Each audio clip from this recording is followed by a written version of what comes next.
10 फेब्रुवारीपासून 12वीचे आणि 18 फेब्रुवारीपासून 10वीच्या परीक्षा चालू होत आहेत.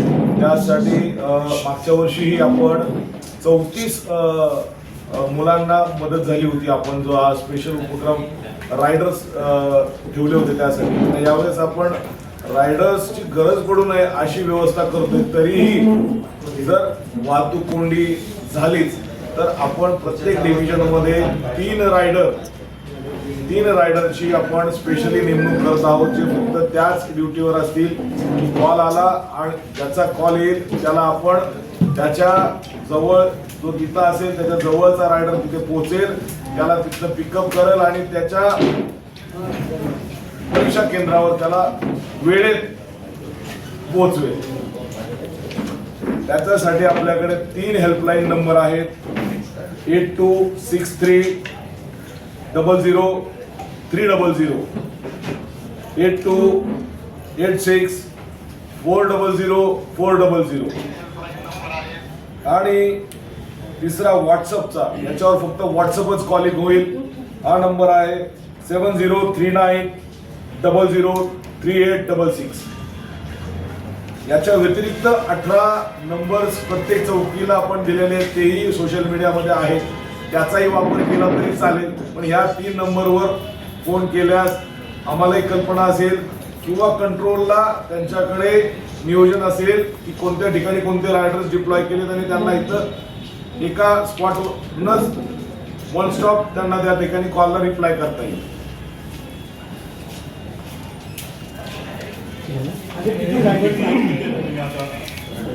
आपल्या त्यांचाही आपण नंबर आज संध्याकाळी त्यांच्याबरोबरही बैठक आहे. ते झाल्यानंतर त्यांनाही ते नंबर्स हे करू येतात.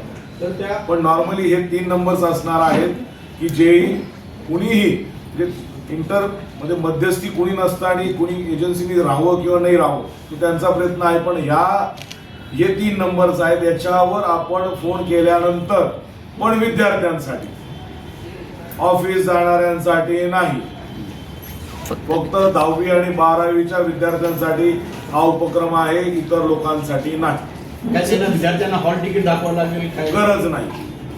सर हे कॉल आला, कॉलवर आम्ही डायरेक्ट तिथं, कारण सगळ्यात महत्वाचं खरंच ज्याला गरज आहे त्याला ही मदत पोहोचली पाहिजे.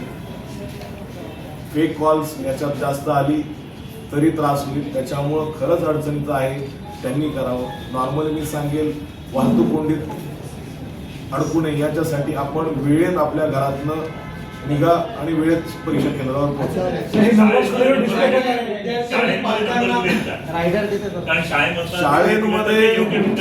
शाळेमध्ये आता आपल्या मार्फतीने प्रत्येक जनमानसात हा नंबर जाणार आहे. शाळेंना त्यांचे विद्यार्थी कुठं अडकलेत, काय अडकलेत याबाबत कल्पना कधीच नसते. डायरेक्ट त्या विद्यार्थ्यांपर्यंत आपला पोहोचायचा प्रयत्न आहे. त्यांना पोहोचवल्यानंतर हा नंबरचा जास्तीत जास्त त्यांना फायदा होतो. आपल्या मार्फतीने आज आपण डिजिटल मीडिया मार्फतीने जाणार आहोत. 2nd नंबर त्यांचे उद्या जी प्रेस नोट आज निघणार आहे ती उद्या प्रेस नोट आपण आपल्या पेपर्स मध्ये जाईल. त्याच्या मार्फतीने आपण सगळ्यांपर्यंत पोहोचण्याचा प्रयत्न करत आहोत.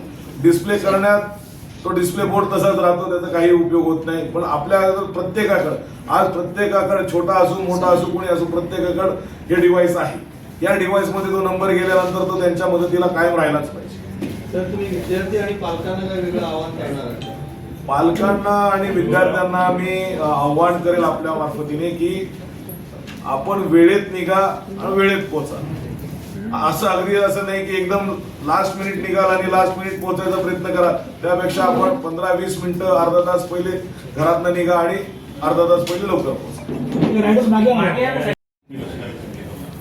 अचानक वाद जे आपण स्पॉट्स आयडेंटिफाय केलेले आहेत, जसं खारेगाव असेल, घोडबंदर रोड असेल, आनंदनगर असेल किंवा आनंदनगरपर्यंतचे जे ब्रिजेस असतील किंवा मानपाडा, आता शीळ कल्याण रोडला मानपाडा जंक्शन आहे, या ठिकाणी एखादं जड अवजड वाहन बंद पडलं त्या काळात त्याला तात्काळ पहिल्या 10 मिनिटात रेस्क्यू करण्यासाठी किंवा त्याला तिथने जो बंद पडलेला आहे ते घेऊन बाहेर सोडण्यासाठी आपण त्या ठिकाणी त्या कन्सर्न एजन्सीज मार्फत त्या ठिकाणी क्रेन्स डिप्लॉय करत आहोत. केलेले असतात पण त्याला हाय अलर्टवर ठेवणार आहोत. गेल्या वर्षी किती मुलांना मदत झाली होती आपल्या स्क्वॉडची? गेल्या वर्षी 34 कॉल आपल्याला प्राप्त झाले होते आणि आपण 34 मुलांना त्यांच्या परीक्षा केंद्रावर वेळेत पोहोचवण्यास मदत केलेली आहे. आणि परीक्षेच्या काळात वाहतुकीत बदल किंवा काही असं काही नियोजन आहे का? परीक्षेच्या कालावधीमध्ये जो नोटिफिकेशन आहे त्याचं 100% पालन करण्याचा प्रयत्न करण्याबाबत कल्पना दिलेली आहे. तसंच सगळ्या ट्रान्सपोर्टरशी बोलणं झालेलं आहे. आजच माणकोलीला त्या संबंधात बैठक होती. त्याच्यात त्या ट्रान्सपोर्टर्सलाही कल्पना दिलेली आहे की आपण ह्या जो पीक आवर्स आहे, पीक आवर्स जो सकाळी 10चा आहे, 10 ते 11च्या दरम्यान जे मुलं शाळेत जाणार आहेत त्या टायमिंगला कोणत्याही प्रकारचं जड अवजड वाहन आपलं याच्यावर येऊ नये. तरी आल्यास आपण त्याच्यावर कायदेशीर कारवाई करू नये. रायडर्स आलेत बाहेर बोलवायचे. तो आता जे कामं चालू आहेत तेच कामं चालू राहतील. या 2 महिन्यात नवीन कामांना आपल्याकडनं कोणत्या प्रकारची परमिशन दिली जाणार नाही. त्यातली त्या ठिकाणी वॉर्डन्स आणि ट्रॅफिक अंमलदार नेमून वाहतुकीचं नियोजन करण्याचा प्रयत्न करू. दोघांच्या मध्ये एक उभा राहतो पाठीमागे.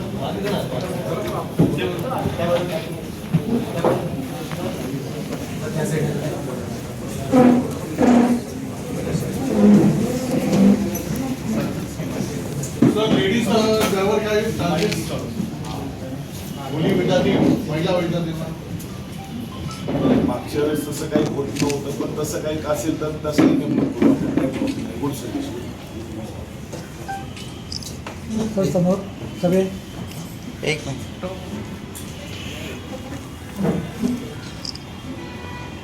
एक तर या सगळ्या व्यवस्थेची गरजच पडू नये याची पहिले सगळ्यात जास्त खबरदारी घेतो. पण अगदी पडल्याच याचा